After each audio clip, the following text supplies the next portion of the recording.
So we have like not shied away from really challenging yourself in the weight room. And so now that's not going to get me in trouble with people listening to your podcast, but that's like almost, sacrilegious in American physical education. It's supposed to be just, introduce kids to a movement and that's it. So we play punk rock and heavy metal. We play old school hip hop. We have skull and crossbones everywhere in the weight room. Hi, Paul. It's my pleasure to have you on Evidence Strong Show. If you could briefly introduce yourself. Hey, so first of all, thanks for having me. My name is Paul Coover. I'm an athletic director in San Diego, California. I'm a physical education teacher. And then most recently, I'm the head coach of the Great Castle Weightlifting Club, which is a USA weightlifting certified club that operates out of a high school classroom, sometimes during the school day. As far as we know, we're one of the first programs to sort of do it during the school day. And I'm just excited to share our experience here. Awesome. That's exactly the topic of our interview, how you even got an idea of having weightlifting in school. It's sort of a roundabout way, but the honest answer there, Alex, is failure. It was born of ability. I've always been a curious, sort of rebellious person to look at my own coaching and realize that I was falling short, that I was not serving the students the way that I wanted to. And so that's part of the reason that I'm so excited to be here. I feel like a lot of people see that in American physical education, and whether they have a way out or not, we're always looking to share, because I feel like we've sort of stumbled in to this sort of magical outlet. So anyway, to sort of give some context on high school physical education in the United States, it would certainly not be unusual to walk into a elective class, so sort of an advanced weightlifting class, and see some of the Olympic lifts. It wouldn't be uncommon to see, say, a high school football team learning those in a PE class specifically aimed at them. What we're doing though is we're offering weightlifting to physical education students 9 and 10, grade 9 and 10. So these are 14, 15, and 16-year-olds primarily. And this is not a selected population. So this is anyone who walks through the doors of our high school. We have 1,400 students, is put into a physical education class. And our goal this year is to at least introduce all of them to the basics of the Olympic lifts. So backing up, I started with the failure. I started teaching in Oakland, California, and doing sort of I guess you could say a standard PE curriculum. If there's people watching and wondering if PE has changed in the last 30 years, it really hasn't. And so what I found was that we were basically serving 3 types of students. I'm oversimplifying here, but in general,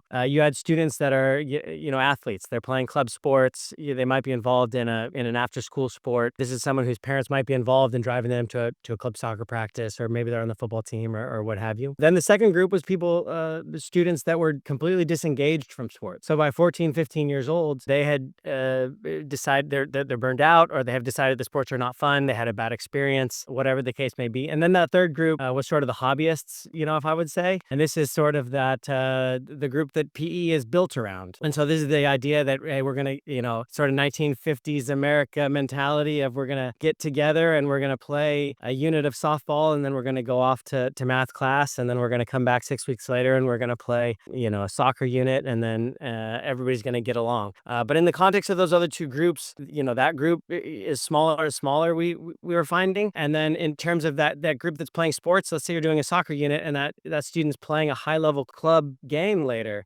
maybe that day. And so physical education class didn't make a ton of sense for them, and then that second group is sort of disengaged. The whole point of playing soccer is to sort of hide the running in a physical education setting, right? Is to make it fun. And if it's no longer fun, I really started to ask myself, what is the purpose? So I lean back on what I'm familiar with. I grew up in the track and field world. And so I started introducing, just out of desperation, some of the warm-up drills that we knew, A skips, B skips, and karaoke, and very just nuts and bolts things. And what I found was that in that time of the class, the objective was so clear and achievable that students really started to buy in. And so it was measurable, and it was repeatable and scalable, and all the things that we look at certainly in weightlifting, but in so many other ways, places as well. And so that started creeping a little bit. And so I would stretch that out as long as I could, because it was the most successful part of my class. Everybody could participate. The social kids could be social, and the kids who are working on their own could work on their own. And then I really just started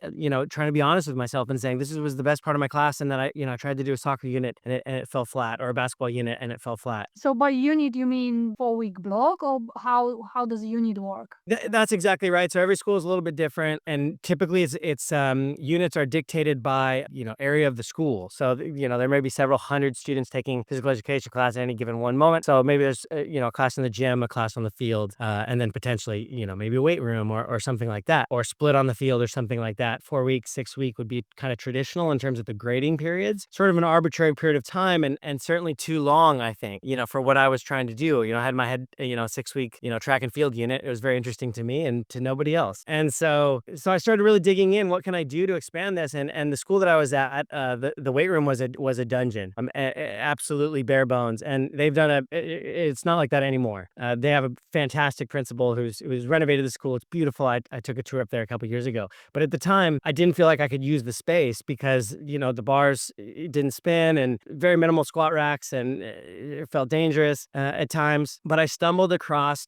a flow wrestling video. So, for those of you who are familiar, flow sports now covers that whole enterprise of sports. But at the time, it started in track and field and wrestling. I mean, I was a track and field guy, but this is in the early days of the internet, and you quickly run out of track and field videos to watch. I migrated over to wrestling because it was the only thing available to me. And I came across Arizona State doing a workout on the field. And so shout out to the Sun Devils or Arizona State. I have no affiliation with them, never been there. But what I saw was like a bunch of jacked dudes, for lack of a better word, with rusty plates, and they were doing curls and really ugly overhead presses and sort of like what you would term like maybe a kettlebell halo or something like this, and lunges, and then they'd run a lap and things like that. And that, it sounds funny to say now, but that video really changed my life because all of a sudden I was like, we can do something. Yeah, I'm not limited. So we took that track and field warm up. We started adding in comedically difficult circuit training with 45-pound, 35-pound, 25-pound plates, and the students really responded well to it because again, I truly believe that every student has a goal, for themselves, whether they're going to admit it or not, whether that's get more muscular or lose weight or be social or blow off some steam or feel better mentally, whatever the case may be. And all of a sudden we could all do it. And the kids who wanted to be social, could do as many goblet squats with a plate, as they could. And the kids who wanted to work on their own would put their headphones in and work on their own. And so my principal gave me a hard time. He's like, you're gonna have a bunch of kids walking into 24-hour fitness and they're gonna bypass all the equipment and just go grab a single plate. I hope they do that sometimes. And to this day, I still program. We call it the Sun Devil workout, just as an homage to those early days. But at some point, whether you are aware of it or not, as a teacher, as a coach, you have to make decisions based on some sort of North Star or driving force. And in American physical education, lots of times that driving force is physical activity, and that's it. And so we treat all, and it sounds ridiculous to say out loud, but I'm going to say it anyway, we treat all exercise as if it's the same. And so dance is wonderful, yoga is wonderful, running is fantastic, weight training certainly is great, but at no point would any sort of evolved coach say that they're all one and the same. And so what's driving your instruction? What's driving your decisions? And so physical activity started to feel like too low of a bar. It started to feel like we can do better than that. We can program. And so again, coming from the track and field world, and I was very lucky to be around, good weightlifters. I had always been obsessed with the Olympic lifts, and we can talk about this later. But I started aiming toward that just because they were fun for me. Everything was power. We never jerked, barely understood how to teach a snatch, but we started doing it because it's fun to make the bar move fast. And so that was just part of our programming. And then over the last 2 years, when we really started hammering down on what we're doing and why, what I found was that weightlifting is the best driver of instruction for high school physical education. I truly believe this. Why We is don't that? all get there because they're fairly technical lifts, and it's hard in an hour a day, and we see the kids 3 times a week sometimes. But if a student ends up learning to front squat, and they learn to RDL, and they learn to overhead press, which are the 3 sort of core lifts that we teach before we teach anything else, like that's an absolute win for us. We're talking about bone density, and we're talking about personal pride and satisfaction, and we're talking about heart health, and we can build muscle. We can do all kinds of of things. And then the kids who have that aptitude, we know where we're going. We're going toward, a clean and jerk, and we're going toward a snatch. And I have some kids that I can thank for that. And so that's it's a long-winded way to say, that's the origin story. And now we're a comprehensive physical education program. So I do want to note that, right? So we're not catering to just athletes here. And, this is the state of California. We're on the hook to teach, state standards. There's, quite a new bunch of them, and then a bunch of content areas, aquatics and gymnastics and so on. And so, my sort of, I guess, advice for someone looking to do it would be that within those state standards and within those content areas, which we do, and we respect those integral pieces of a high school education, there's a lot of flexibility on emphasis. And so what are you going to emphasize? Are you going to emphasize, aerobic conditioning? And that's great. But for so long, it was game playing. It was just exercise disguised as something else. And so within those standards, we've chosen to emphasize the Olympic lifts, and then we still do teach badminton. Would be a student favorite, right? And that's fantastic, and in the context of what we're doing, in the weight room, a day of badminton with some, change of direction and a little bit of pure speed, movements is awesome. And so, we have kids walking away that we hope can make choices about their own health. So that's the origin story. All right, I have a lot of questions, but let's establish how exactly the program run at the moment. So how the Olympic weightlifting is the core and how you build around it. Great. Okay. So we have a funny schedule, and it would work. I could make it work with any school schedule, but we see the kids every other day. And so some weeks that's 3 days a week, and some days that's 2 days a week. We have 4 teachers on campus, and we're very fortunate that we have a principal who has supported our ambitions here. So I will say that up front. But what we do is we have 4 spaces on campus. So we have a traditional sort of powerlifting gym. It has it's built on a subfloor, so if you drop the weights, it'll go through the floor. So maybe not the best design there, but that was the one we started in. And then we have that classroom that I talked about, that I sort of had offhanded mentioned to the principal, hey, this would be a great weightlifting space at some point. And I was in the military at the time, and I went on deployment, came back, and she's like, all right, so when are we building the gym? I was like, I didn't know that was a real thing. And so we took some of the weights from the original weight room that were old and rusty and whatever. We got a grant from the Los Angeles Chargers, so thank you to them, to renovate that space. And it's iron plates and basic bars, not Olympic lifting bars. And but we took that stuff and we put it down on the football field. And so we have a container there. And then we got some dumbbells and some of those plates in that sort of Sun Devil style. And I'm gonna get a lot of heat for saying Sun Devil. I'm a Indiana grad, but we put that into a gym closet. And so we have those 4 spaces. So we have a sort of a traditional powerlifting space that we use to sort of reinforce some of the strength movements, because we don't have a ton of time, right? So we do have to sort of compartmentalize the training a little bit. That might fit in 1 or 2 training sessions. For someone going to a weightlifting gym, we might have to spread them between 2. And then, we have the classroom that has the rubberized floors. And then, we got a fantastic support from our administration. We got Rogue everything. And so that's our weightlifting space. We held a little, unofficial meet in there last year. And so would be very familiar to someone walking in with a weightlifting background. Then on the field, same thing. We have bars and plates and we can lift down there. We call that sort of like our CrossFit metabolic conditioning space, where we can build in some of those more fun, old school push the plate across the field type stuff as warm-ups, and then a lift. And so that'll be another Olympic lifting space. And then the gym, we're calling it Speed City, and we're rolling that out this year. And that'll be, some of our plyometric stuff, some of our change of direction stuff, and that, all of which hopefully will support, kids snatching more, right? Really what we're driving at is much, much bigger than that. But, if we're doing the things that we need to do to clean and jerk more and snatch more, we're doing a lot. And so, I'm very passionate about that, and be happy to talk more about that. But what we do is we have 4 teachers and we rotate through the spaces. So every time my class sees me, we'll be in another one of those spaces. So we're getting sort of a complement of each sort of style of weightlifting at the moment, of weight space lifting, of training with weights. 3 of the 4 being some version of,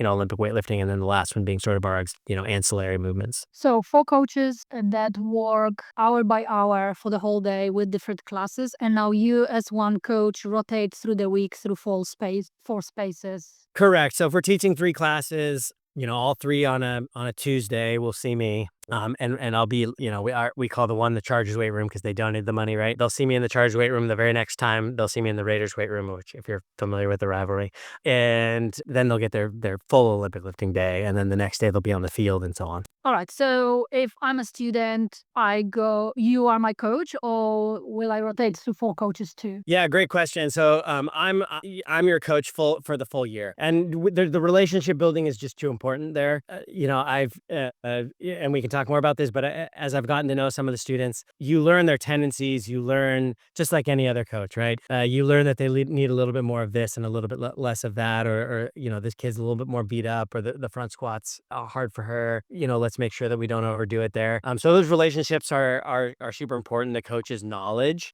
With that said, from year 1 to year 2, we may switch kids' classes based on, hey, they're really familiar with with this person, or it didn't really work with us. I just couldn't find the right cues. And all 4 of us, all 4 of the teachers are really good about trying to get better. And I'm very, very fortunate to be on a staff that's like that, where we're all genuinely trying to get better. So you have both boys and girls in the school? That's right, together. And that works really well. How? Well, I mean, without making generalizations, right? Kids learn at different speeds. I do tend to find that the girls pick it up a little bit faster. I don't know if that's stubborn. I was a high school boy, obviously, so some stubbornness is good, but some of it's just not muscling a power clean, right? I have to move a little bit more efficiently if I can't just reverse curl, the weight. So anyway, we have different levels of technical proficiency in the same class, and so they end up, and this is an interesting point for people who teach large groups. It's really hard when kids are developing at different speeds and also at different motivations and different levels of energy that they're bringing to school. And so to have students who can coach each other is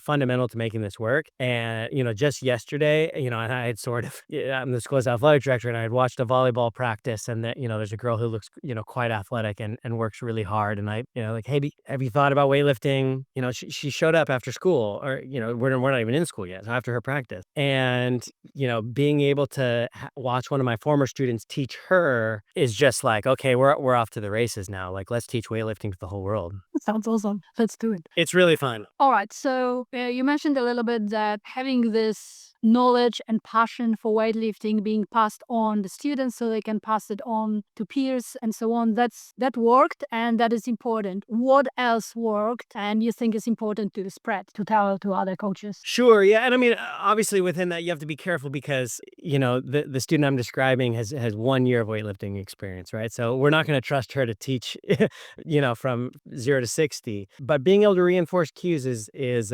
certainly super helpful, and I think a lot of coaches have found that. Obviously, what else works? Well, for one thing, and we all know this, in the sport of weightlifting, I truly believe it has the ability to impact students in a way that very few other things do. And the reason is, if you watch somebody snatch 35, 95, or well above, it feels the same if it's a max effort. And the kids feel that. I truly believe that. They feel like this is something where there is no peer pressure.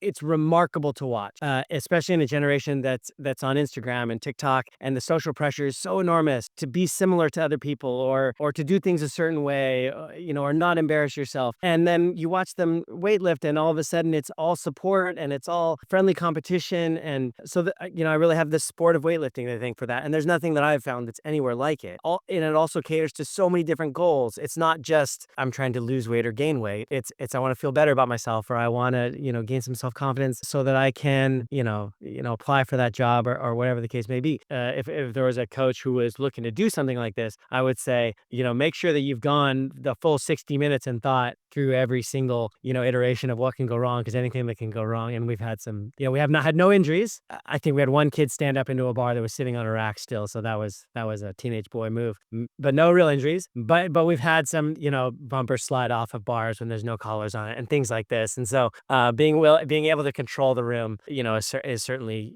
not going to be new to a physical education teacher thinking about that. How do you set up the lesson? Do you go through the warm-up with them? Do you have stations? how you go about it? Yeah, it's pretty interesting. So we're lucky enough to have TVs in the room, and so last year we took a couple of our best lifters, and we sort of made an exercise library, and they're wearing school gear, and they can see this is a peer of mine, and so we'll come up with a warm up scheme, and we'll put it up on the TV, and so it'll be typically the warm up would not be unique to somebody familiar with the sport of weightlifting, but we might see some basic jump squats or something like this, and there'd be a student on the TV demonstrating it. We made them into GIFs, and so the kids kind of move as we go. So they walk in, they sit down, we go over what the warm up's going to be, we go over the workout that's displayed either on the whiteboard if the technology's not on our side, or on the TV if it's working, and then we've created sort of A and B programs, we've called them, and ultimately they'll be C, D, E, right? But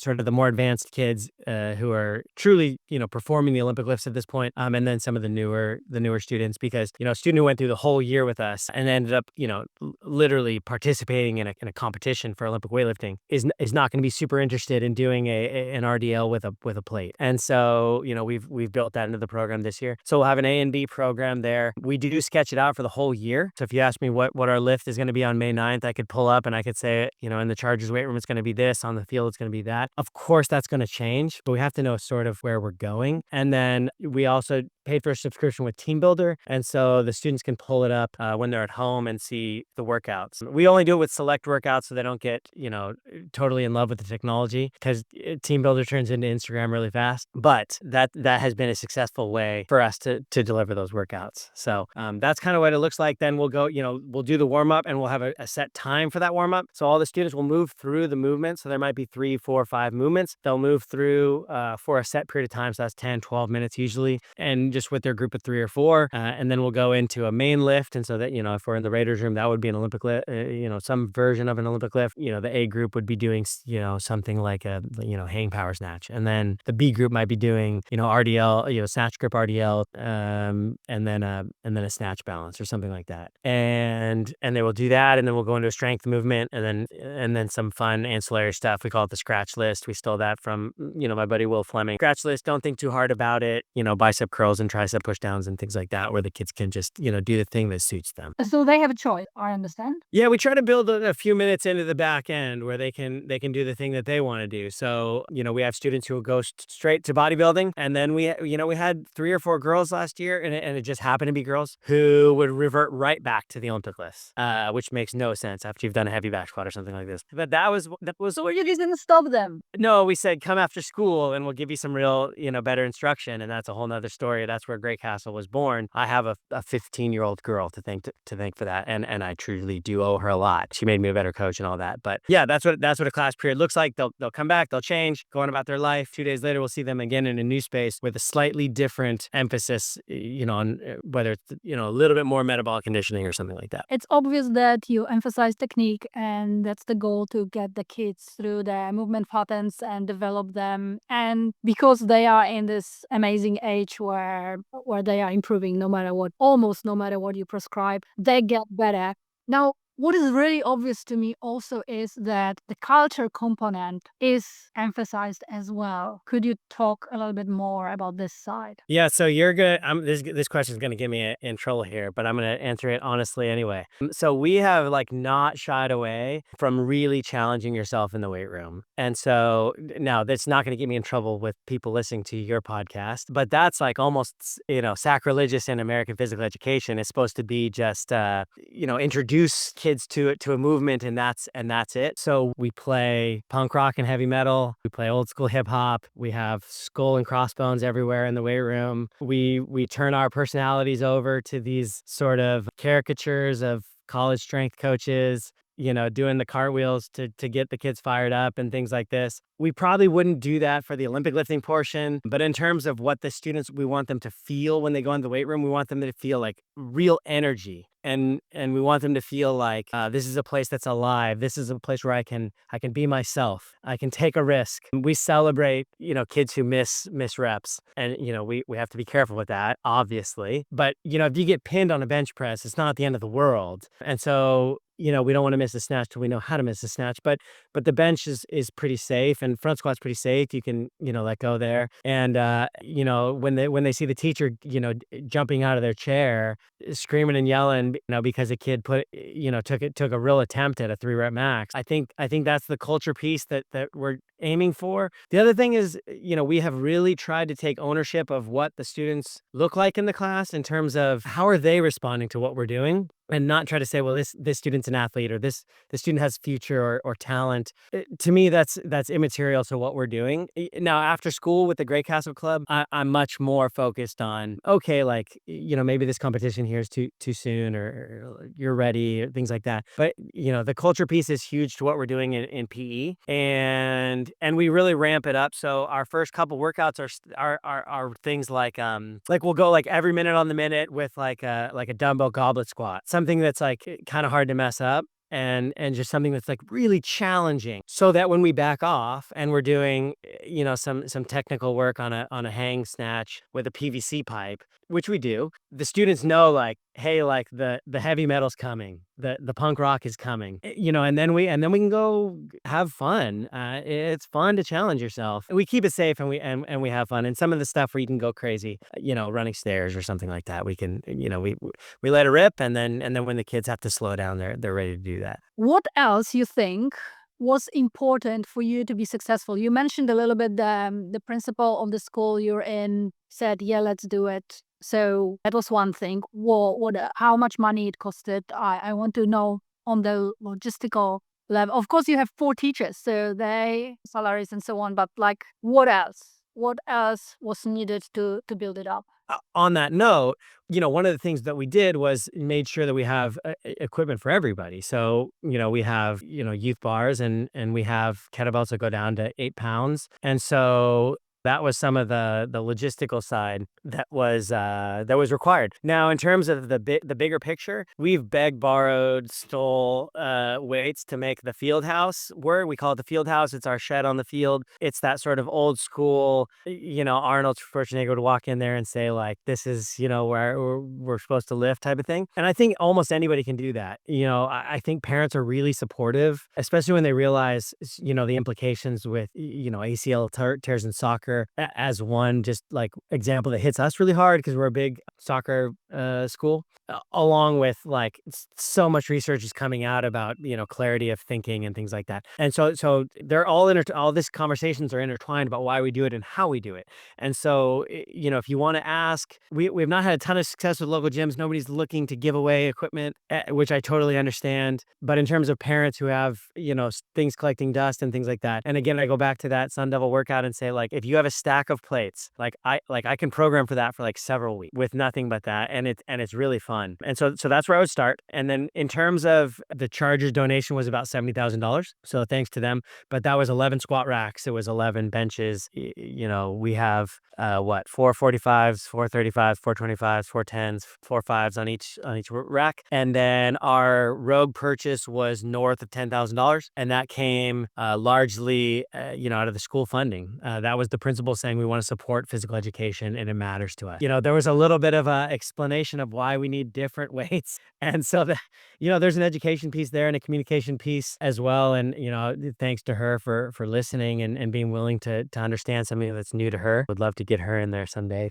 to try it herself. But, that's for the future. And then the rest of the time, we do have athletics funding, and we do have some fundraising. So we've used that. So I think in terms of the actual investment, I guess if you add 70 plus 10, it's 80, right? But the rest of the time, like, there's a school north of us, that donated stuff that they didn't need anymore because they got, some money thrown in, and we've done a good job networking. And I do want to shout out, and I don't know if I'm supposed to name school names or not, but I will. Valhalla High School east of us, was gracious enough to show us around their facility and give us a ton of ideas about how they lifted outdoors, and sort of led to our field house idea. And then Poway High School north of us, we're teaching Olympic lifting at such a level above what we were doing, and to a weightlifting class, so a little bit different than what we're doing, right? They're selecting only athletes, but nevertheless, like, super gracious and showing us, some of their routines. And then Mission Vista up what is doing something much closer to what we're doing. And again, just good people who want to help, who are willing to pick up the phone and it's like, hey, like, we are dying with like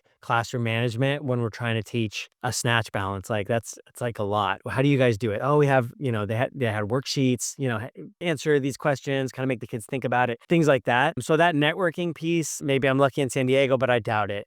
Again, I can walk into a gym almost anywhere in the world, and weightlifters are weightlifters. So that's kind of how I would tackle that side of thing. And then the last thing is like, don't be limited by, the facility. My favorite weight room is a classroom. And then, we're out there lifting on a track, and we have, rubber horse stall mats down there to protect the track and things like that. Okay, I would like you to now think about some success stories. You mentioned you have a girl who went to national Yeah. competition in weightlifting. Maybe some other athlete from other sport and someone who was in the camp that I don't care about physical activity at all, and they are now caring more. So I'm not going to say her name because she's under 18, and I don't want to put too much pressure on her. And if she goes on and does something else with her life, I'll be ecstatic. But she was 14 years old, 15 years old, and she showed some aptitude. She was picking up the lift really quick, and I kind of made an offhand comment like, "Hey, we have a club after school. You should swing by." It's a very intimidating environment after school because originally I was opening the doors just sort of for like the football players to bench press, and I was working out. It was kind of time for me to work out too. It wasn't anything formal, but at this point I had sort of taken a more serious interest in weightlifting, and she showed up by herself, which is just like you don't see that very often. And then so we taught her the lifts, and she's a really good athlete and not very strong yet, but technically very proficient, and quickly sending videos to my friends who are coaches because her speed of development was exceeding mine. And so I went and did USA level 1 at SoCal, and then level 2. I flew to Texas to do that because I just felt like I owe it to this child who's so remarkable in her dedication, and drive. And she made a comment like, I at some point I said, "What do your parents think about this?" Because now we're starting to approach, heavy back squats and things like this, and like genuinely heavy for her. And she's like, they think it's so cool, and they just wish there was a way for me to see if I'm as strong as other kids. Like, in fact, there is a way. And so, we got her into some competitions, and like where we started, like somebody came over and asked me like, "Who do you have counting for you?" And I'm like, "Hey, counting what?" Right? Like, no idea how to warm up or anything like this, And so we're just gonna warm up, and when they say our name, we're gonna go lift and see how much we can do, to the point where we're at nationals, and still sort of a comedy of errors there, but we did the best we could. And so for her, we think the ripple effects have been hard to even quantify.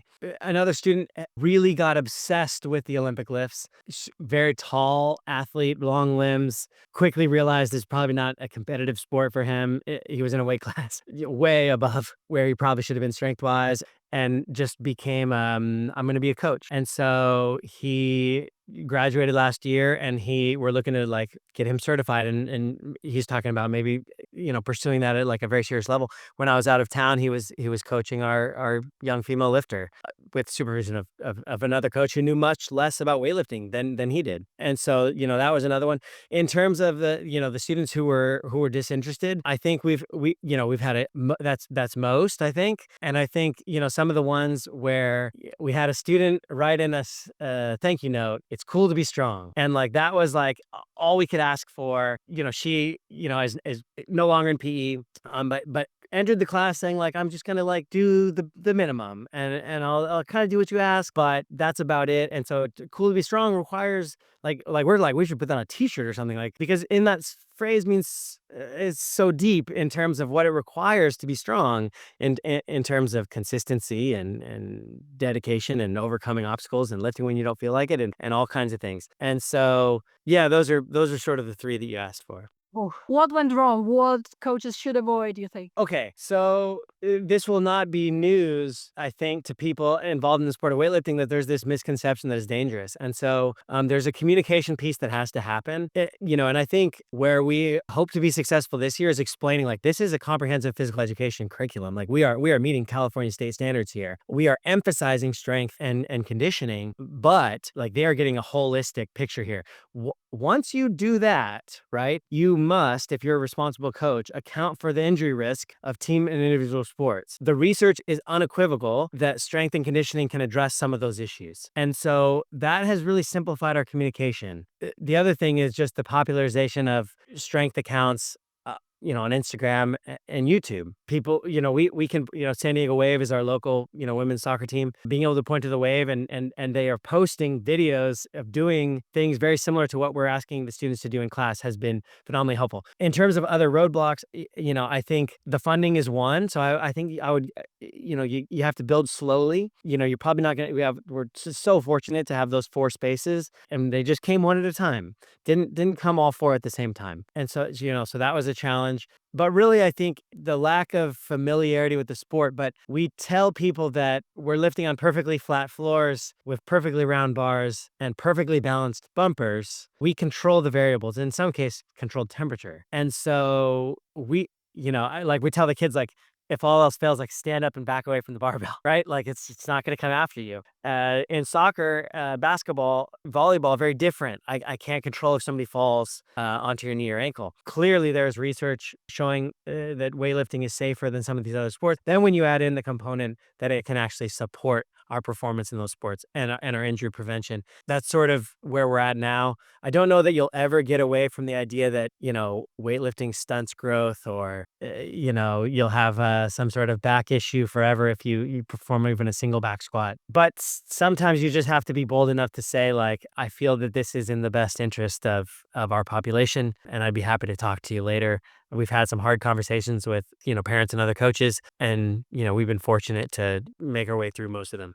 Well, I think we have to highlight the profound change you are making. So, last few decades, the physical activity on the level of society would be, you like football, so you will, and you are a footballer, so you will do a little bit of strength conditioning to support you playing football. Whether you will do it as an adult, there are some issues because you have to have a team actually, and opponent team play it as your physical activity later in life. Now, the profound change you are making is you are introducing these kids to something that is very individual, almost self-sufficient. You can set it up in your garage later in life. And because you go through the program for 2 years, you actually have some understanding how the programming works, that they are heavy days and they are back off days, that, there's time to go crazy and there's time to just focus on technical work and develop these skills. And they learn this process of periodization, the progression through the technique and weight and so on. And after 2 years, they may not be self-sufficient in a sense that they can program for themselves and so on. But if they would have to, they have a starting point all life. So strength and conditioning becomes a base for them to build their health and their physical activity habits later in life on the basis what you provide in this school for these 2 years. Yeah, well, I appreciate you saying that. I will maybe copy that and send it to the doubting administrators that we may encounter in the future. Luckily, we don't have any yet. But no, that's certainly our goal, and we're going to end our year this year is going to end with some programming. So the students writing their program. The other thing that's just so magical about the sport is that it exists in its own right. It certainly didn't for me until very recently. It was just something we did in the weight room, and I just loved it. It was so fun, but it supplemented track and field. And then later, I mentioned I did, some military deployments, and it was just a fantastic outlet when I was by myself, which kind of led it to being like, okay, maybe this is a thing that exists on its own. But that is our goal. My goal for the students is for them to be able to use it as a tool in the way that they choose, and to make decisions that are best for them with as many data points and options available as possible. So we'll see how we do. Yes, and I think it speaks also to the goals will change throughout life, but you showed already that it works for different goals, and the students will see it. Even if you never mention it through 2 years of this program, they will see friends having other goals, and they all went through it and adjusted and got what they needed at the moment, and they will have this vision that it can be used for that, and the other. Yeah, again, I appreciate you saying that, and that's the goal. And I have a firm belief that it is impossible to walk into a gym and see platforms in the back and not be drawn to them once you know that what you're capable of. So, I joke with the kids, like, it's in you now, and it's never going to leave. And the leg press and leg extension will become significantly less interesting to you once you know what those platforms in the back are capable, or what secrets they hold. So, yeah, again, it's not for everybody, but certainly exercise is. It has to be. And so this is our way to introduce it. What is the future for your program? My goal now for the program is to be more specific with the individual student's needs. We have now an entire class at our school because the ninth graders become 10th graders, obviously.